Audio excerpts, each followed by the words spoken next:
And this is where a lot of people run into problems, because once the liver now starts to hold on to the waste, to the toxic material, because the body is so constipated, after a while the liver starts to break down. Once the liver starts to break down, now you start seeing things entering the body without the check of the liver. When it comes to metabolism, right? Your liver, the triangle, that fire element that is your liver, because it has everything to do with metabolism, right? The breaking down, right? This is why it's both anabolic and catabolic, right? So your liver could break shit down and build it back up as needed. Due to the fact that we put in so much chemicals that the body doesn't need in it, the liver has to work overtime. Due to the fact that we eating late at night and then going to bed, right? This is why the liver is breaking down, because it's overworking, right? We continuously overworking the liver because we smell it, and we don't feel that we breathe in it, or it touches us because we're wearing gloves. The liver has to deal with all of that, right? So everything that comes into the body, the liver has to deal with. And if the liver isn't, or the body itself isn't functioning efficiently to release these toxins, what happens? It starts to release inside the body, and this is how the body starts to break down.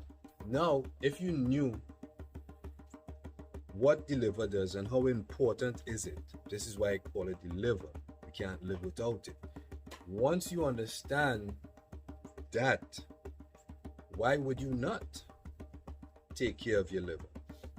If we know, not if, we know alcohol, when it comes into the body, starts to turn into a raging fire, because that raging fire now is eating up the body. It's destroying the cells of the liver, breaking the liver down.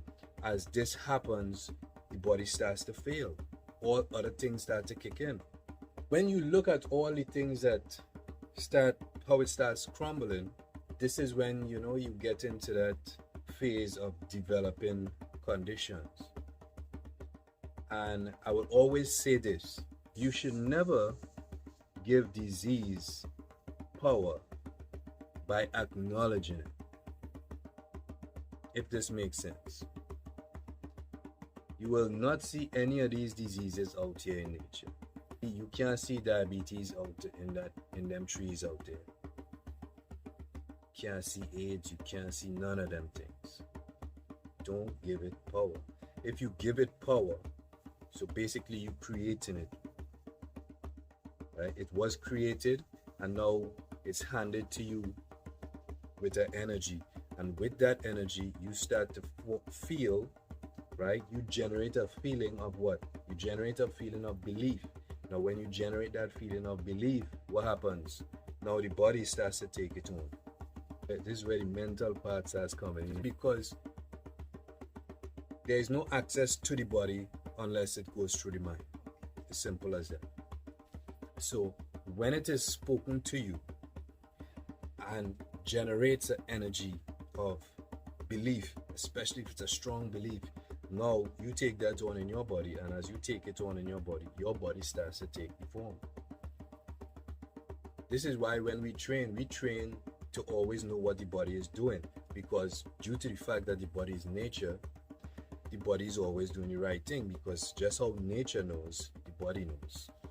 Where we run into problems is the mind and body separation, right?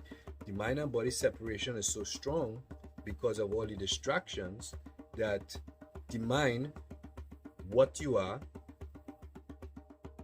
doesn't know, is like straight up confused of what you should be fueling your body with, right? What you should be fueling your body with, not feeding your body. We feed cows and all these animals to get them fat so we could slaughter them. So you shouldn't feed your body, you should fuel your body. And with that fuel, you become energized.